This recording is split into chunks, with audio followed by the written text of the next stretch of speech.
কথাই বোঝা গেল হয়তো স্ত্রী হিসাবে আমি ওর ভালোবাসা পাওয়ার যোগ্য না, তাই ও আপনার মাঝে সুখ খুঁজে নিয়েছে। দোয়া করি আপনারা ভালো থাকবেন। আর আপনি যে আমাকে দেখেছেন বা আমি এসেছি, এগুলো কিছুই জিসানকে বলার দরকার নেই। আমি যেভাবে এসেছি সেভাবেই আমি চলে যাব। আপু শোনেন, আপনি আমাকে ভুল বুঝবেন না। আমি যদি জানতাম জিসানের বউ আছে তাহলে কখনো ওর সাথে রিলেশনে জড়াতাম না। ও আমার সাথে অনেক মিথ্যা কথা বলেছে। ও আমাকে বলেছে ও নাকি আনমেরিড, ওর নাকি এখানে ভাই ভাবি থাকে, তাদের সাথে থাকে, বাবা মা সব আছে। ও আমাকে এভাবে ঠকাবে আমি কখনো ভাবিনি। ও আপনাকেও ঠকাইছে, আমাকেও ঠকাইছে। আমি কি করবো আপু বলেন? আমার তো কোনো দোষ নেই। আমি তো নিজে জান, এই নাও পানিটা খেয়ে নাও।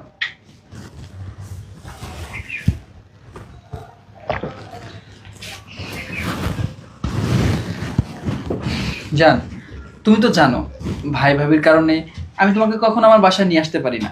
তবে আজকে তোর ভাই ভাবি নেই, এই জন্য সুযোগ পেয়ে তোমাকে বাসায় নিয়ে আসলাম। দেখো আজকে বাসায় একদম ফাঁকা। আর তোমাকে না অনেক দিন ধরে ভেবেছিলাম আমার বাসায় নিয়ে আসবো, তোমাকে তো আমার কাছে পাই না। আজকে অনেক দিন পর তোমাকে আমার কাছে পেয়েছি। তুমি তো জানো আমি তোমাকে অনেক ভালোবাসি, আমাদের এত দিনের রিলেশন। আমি এখন পর্যন্ত তোমাকে টাচও করিনি। দেখো জান, আমার না তোমাকে ছেড়ে এইভাবে দূরে দূরে আর থাকতে ইচ্ছা করতেছে না।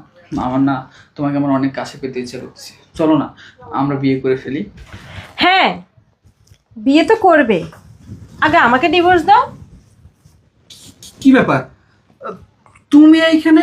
আর তুমি কখন আসলে?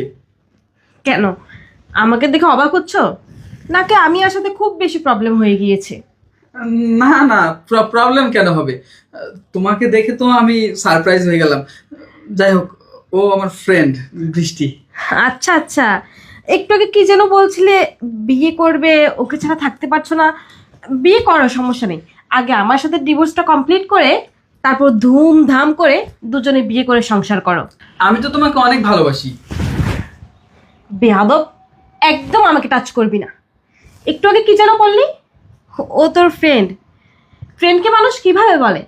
আমি তোমাকে বিয়ে করব, তোমাকে ছাড়া আমি থাকতে পারছি না, তোমাকে আমার খুব কাছে পেতে মন চাচ্ছে। ফ্রেন্ডকে বেডরুমে নিয়ে আসা হয়, তাই না?